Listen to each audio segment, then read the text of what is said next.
Turkish Airlines presents Business Africa.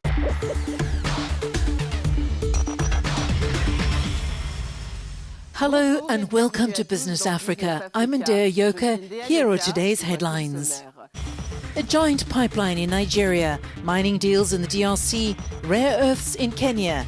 US investments in Africa are booming. Is this just cooperation or a new battle for global influence? No more aid. It's all about investment now. Europe touts its win-win approach in Zimbabwe as part of a €300 billion trade relationship with Africa. 1 million people at risk and $76 million at stake. Uganda's tea industry, the country's third largest export, is in crisis. We take you there for an exclusive report. The United States is unveiling its African strategy based on economic and possibly security influence. But at what cost to the continent?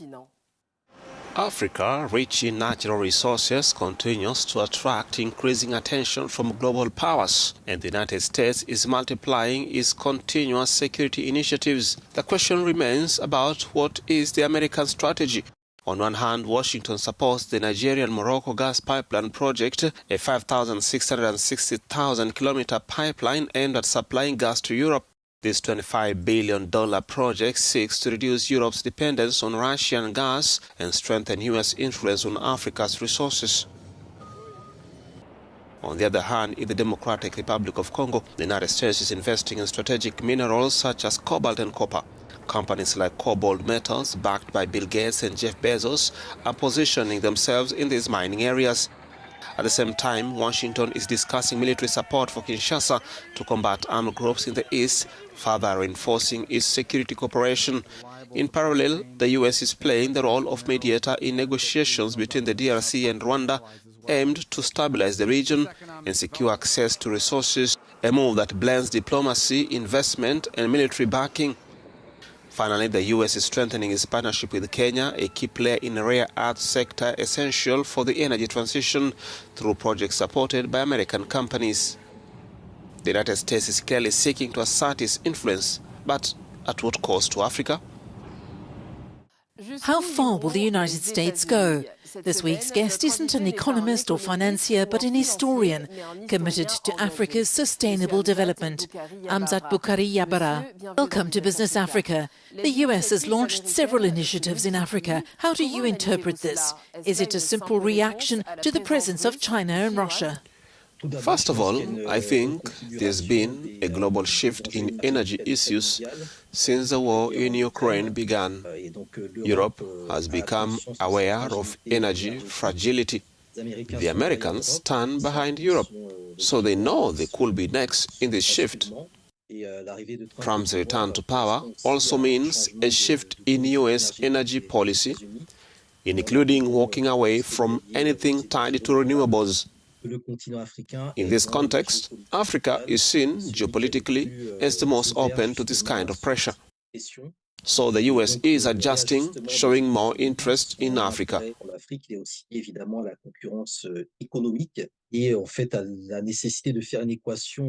There's also economic competition and really a need to balance strategic rivalry with Russia and economic rivalry with China.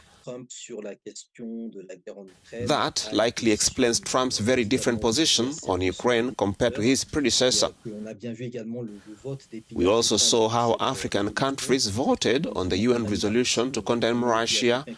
Many refused.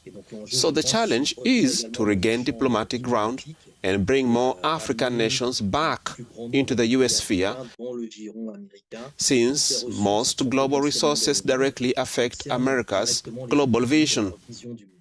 A potential deal between Washington and Kinshasa may involve military support in exchange for access to key minerals. Isn't this a form of monetizing security? Yes, absolutely. It's not really monetizing security. It is monetizing instability.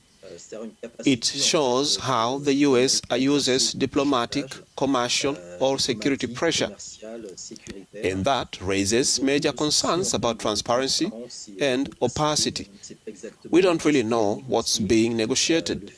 The fact that Rwanda was tied to a deal, apparently involving Congolese resources, actually helps keep the Eastern Congo issue alive and legitimizes it. We also saw Trump's proposal to recognize Somaliland in exchange for hosting displaced refugees from Gaza. That raises real questions about how the US interacts with African sovereignty when deals are done president to president with no transparency. That's a serious issue. These seem more like business negotiations. Trump is a businessman himself, and we don't really know what's on the table in that kind of setting. Despite the rhetoric, many deals still bring limited benefits to African nations. Do we now have the leverage to negotiate fairer partnerships? A more balanced economic model first means defining one at the continental level. The African Continental Free Trade Area was created, but it doesn't yet define a shared African economic model. Countries are still acting like rivals, competing against one another. There's a real need now to build transnational industries that can create a true market by Africans and for Africans. We also need to look deeper into economic theory, and in some regions the CFA franc issue still hasn't been resolved. So yes, there's a lot left to do. The thing is, much has already been done, but it remains disconnected and uncoordinated. Mr. Boukari-Yabara, thank you for your input. Thank you. Europe is reshaping its model for Zimbabwe, lifting tariffs and supporting small businesses. This could be a game changer if small-scale producers can actually benefit. At the Harare International Trade Fair, the European Union announces a shift in its strategy towards Zimbabwe. Less traditional aid, more co-investment, easier access to the European market and increased support for SMEs. A major opportunity provided small-scale producers can keep up. The European Union is by far the biggest trading partner of Africa.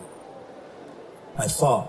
And when it comes to buying products, we are buying for around 300 billion euros per year products from Africa. And I think these are things which we can boost more in the future, and we want to boost more. But this strategy comes up against a delicate political backdrop. The adoption of the PVO law, criticised by civil society, is causing tension. The Netherlands, the country's leading importer of horticultural products, is investing in agricultural exports, while France has launched a programme in partnership with local banks. France, with the EU, has launched a programme with two Zimbabwean banks aimed at supporting middle and small farmers. There's about 29 million of export going from Zimbabwe to the Netherlands. Whether these new opportunities will benefit the local economy remains to be seen. That is the real challenge of this European reset, turning trade openness into a driver of inclusive growth. Faced with plummeting prices, Ugandan tea growers are turning to other crops. Solutions do exist, but without government support, who will save Uganda's green gold? Hundreds of acres of tea plantations are going down. The farmers are destroying their tea trees out of frustration. Falling prices are pushing tea growers to turn to crops such as coffee. For the farmers, they have been hit very hard for quite some time now, because most of them have been depending on tea for their livelihoods. Over 1 million people depend on tea in Uganda, right from the workers to their own families, to those who are trading in the commodity. The fall in prices is largely due to the decline in the quality of Ugandan tea. Ugandan tea sold for an average of 79 cents of a dollar per kilo at the Mombasa auction, far less than the over $2 teas from Kenya and Rwanda fetch. Tea processors, faced with high costs, blame government inaction. sadly, we haven't seen any tangible results from all that we've been trying to do with the government. With no subsidies to cover fertilizer or pesticides, unlike their counterparts in Kenya, Ugandan farmers have to face a difficult economic situation on their own. Add to this the drop in global demand, particularly in Pakistan, Russia and North Africa. With an economy of that nature, what it meant is that the buyers who were trading in tea, even if they were not sold in Pakistan where the purchasing power had gone down, the buyers of tea could no longer even afford to get dollars to be able to purchase the tea because our currency of exchange is the dollar. Uganda earns at least $76 million annually, but the continuous fall in prices is threatening to reverse this. Experts have advised processors to shift towards specialty teas to expand the global market. A petition has been launched to obtain a government bailout, but there's been no response yet. And that brings us to the end of this edition of Business Africa. For more stories and replays, visit africanews.com and follow us on our digital platforms. Till next time.